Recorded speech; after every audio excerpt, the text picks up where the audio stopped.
Hello friends, मैं विनोद कुमार टेक टेयर्स वीके स्टडी पर आप सभी का फिर से स्वागत करता हूं। दोस्तों, आज हम करंट अफेयर्स 2020 का पार्ट 6 लेकर आए हैं। यदि आप आने वाला RRB NTPC group D, Bihar SSC mains या बिहार एसआई या बिहार पुलिस का एग्जाम देने वाले हैं, तो यहाँ से आपको करंट अफेयर्स के सेक्शन में बहुत सारे क्वेश्चन देखने को मिल सकते हैं। चलिए हम इस वीडियो को शुरू करते हैं। यहाँ पर आपका पहला प्रश्न है, असम के गुवाहाटी में आयोजित खेलो इंडिया यूथ गेम 2020 के तृतीय संस्करण में किस खेल को शामिल किया गया है? तो यहाँ पर आपका साइकिलिंग को शामिल किया गया। इसको ध्यान रखें कि जो आपका खेलो इंडिया यूथ गेम कहाँ पर हुआ, इसको सबसे पहले ध्यान रखें। ये आपका कहाँ हुआ? ये आपका गुवाहाटी में हुआ, जो कि असम में पड़ता है। और इसमें ये जो तीसरा संस्करण था इसका खेलो इंडिया यूथ गेम का, और इसमें पहली बार साइकिलिंग को शामिल किया गया है। तो दोनों प्रश्न को ध्यान रखें, दोनों पूछा जा सकता है। चलिए अगला प्रश्न देखते हैं। अगला प्रश्न आपका है कि हाल ही में किस संस्था का नाम स्वर्गीय मनोहर पर्रिकर के नाम पर रखा गया है? तो रक्षा अध्ययन और विश्लेषण संस्थान का नाम बदलकर स्वर्गीय मनोहर पर्रिकर जी के नाम पर रखा गया है, इसका ध्यान रखें। अगला प्रश्न है, प्रश्न संख्या 3 आपका कि केंद्र सरकार ने हाल ही में प्रवासी भारतीय केंद्र का नाम बदलकर क्या रखा है? तो ध्यान रखें, सुषमा स्वराज भवन नाम रखा गया है, जो आपका पहले प्रवासी भारतीय केंद्र नाम था। चलिए अगला प्रश्न देखते हैं, प्रश्न संख्या 4। 3 महीने में 75 यूनिट बिजली खपत करने पर 3 महीने में 75 यूनिट बिजली खत्म करने पर किस राज्य ने शून्य बिजली बिल देने का बजट पास किया है?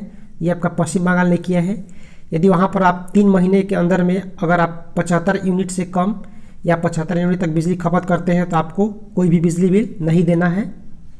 अगला प्रश्न आपका प्रश्न संख्या 5 कि दिशा पुलिस स्टेशन का स्थापना किस राज्य में किया गया है? ये आपका आंध्र प्रदेश में किया गया है, और ये विशेष रूप से महिलाओं से संबंधित जो भी अपराध है उसको निपटारे के लिए किया गया है।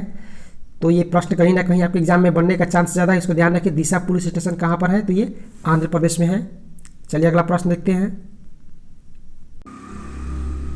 अगला प्रश्न आपका है कि किस राज्य ने प्रदूषण पर नियंत्रण पाने के लिए 15 साल पुराने सरकारी डीजल वाहनों के परिचालन पूरी तरह रोक लगा दिया गया है? ये बिहार ने किया है। जो भी 15 साल से पुराने डीजल वाहन है जो कि क्या सरकारी है, यानी जो गवर्नमेंट अथॉरिटी है, उसको बिहार ने बंद कर दिया है। अगला प्रश्न आपका है कि मन कृष्णा अभियान किस राज्य ने लॉन्च किया है? ये आपका आंध्र प्रदेश ने किया है। ये नदी को स्वच्छ करने से संबंधित एक अभियान है, मन कृष्णा अभियान। तो इसको ध्यान रखें, कृष्णा नदी वहीं पर बहती है जो कि आपका आंध्र प्रदेश में, तो उस नदी की सुरक्षा से संबंधित एक अभियान है मन कृष्णा अभियान, जो कि आंध्र प्रदेश ने लॉन्च किया है। चलिए अगला प्रश्न देखते हैं। थोड़ा सा इस प्रश्न के बारे में देख लेते हैं कि clean Krishna Godavari canal mission तथा प्लास्टिक विरोधी अभियान के तहत कृष्णा नदी से निकलने वाली नहरों की सफाई, यानी कि जो भी आपका ये कार्यक्रम शुरू किया गया है, ये clean Krishna Godavari canal mission तथा प्लास्टिक विरोधी अभियान के तहत ये किया गया है। अगला प्रश्न है प्रश्न संख्या 8। ये प्रश्न आपका है कि अंतर्राष्ट्रीय सौर गठबंधन का 87वां सदस्य कौन सा राज्य, नहीं कौन सा ये आपका देश है? ये आपका निकारागुआ राज्य है, जो कि अंतर्राष्ट्रीय सौर गठबंधन जो संगठन है उसका 87वां ये सदस्य बना है। तो ये प्रश्न पूछा जा सकता है, ध्यान रखें, निकारागुआ गणराज्य। चलिए अगला प्रश्न देखते हैं। अगला प्रश्न आपका है कि किस देश ने कम उत्पादन और घाटों के कारण अपना सारा सरकारी जूट मिल बंद करवा दिया है? ये बांग्लादेश ने किया है। वहाँ पर कम उत्पादन और घाटा होने के कारण वहाँ पर जितने भी सरकारी जो आपका जूट मिल था उसे बांग्लादेश ने पूरी तरह से बंद कर दिए हैं। और यहाँ पर बांग्लादेश की आप राजधानी याद रखें, ढाका, और वहाँ की मुद्रा भी पूछी जाती है, तो ध्यान रखें, ढाका। चलिए अगला प्रश्न देखते हैं। अगला प्रश्न आपका प्रश्न संख्या 10 है। यह कि खोलू गद्दू जेबी हाइड्रो इलेक्ट्रिक परियोजना का संबंध किस देश से है? ये भारत तथा बांग्लादेश के बीच ये जो बन रहा है खोलू गद्दू जेबी इलेक्ट्रिक हाइड्रो परियोजना भारत तथा बांग्लादेश से संबंधित है, और इसकी क्षमता याद रखिए, इसकी क्षमता जो है 600 मेगावाट है। अगला प्रश्न आपका है कि किस राज्य में सर्वाधिक वन क्षेत्र है? तो अभी हाल ही की रिपोर्ट में, जो कि पहले से भी वही था, आपका मध्य प्रदेश में है। ये 87,482 वर्ग किलोमीटर जो कि सर्वाधिक वन क्षेत्र है मध्य प्रदेश में। अगला प्रश्न इसी से संबंधित है। अगला प्रश्न आपका है कि किस राज्य में प्रतिशतता की दृष्टि से सर्वाधिक वन क्षेत्र है? ये आपका मिजोरम में है। मिजोरम में आपका 85.41% जो है वन क्षेत्र है, जबकि क्षेत्रफल की दृष्टि से सबसे अधिक पूछे तो आपका मध्य प्रदेश में, जबकि प्रतिशतता की बात करें तो आपका मिजोरम में। अगला प्रश्न इसी संबंधित है कि किस राज्य में 2019 के सर्वे के अनुसार सर्वाधिक वन क्षेत्रफल में वृद्धि हुई है? तो ये आपका कर्नाटक में। जो वन क्षेत्र में जो भी हाल ही में सर्वे है उसके अनुसार सबसे अधिक वन क्षेत्र का वृद्धि आपका जो हुआ कर्नाटक में हुआ। और कितना वृद्धि हुआ? तो आपका 1025 वर्ग किलोमीटर। चलिए अगला प्रश्न देखते हैं। अगला प्रश्न आपका है प्रश्न संख्या 14 कि विश्व पुस्तक मेला 2020 का आयोजन कहाँ किया गया? ये आपका नई दिल्ली में किया गया है। और अगला प्रश्न है कि विश्व पुस्तक मेला 2020 का थीम क्या था?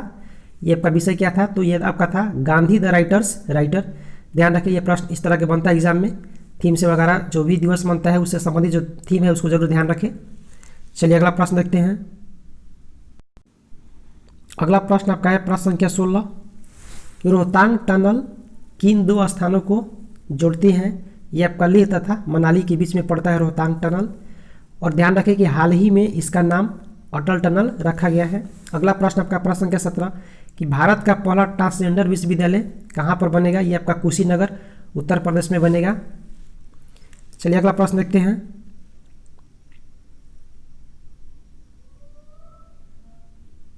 अगला प्रश्न आपका है कि भारत तथा नेपाल के बीच पाइपलाइन का क्या नाम है?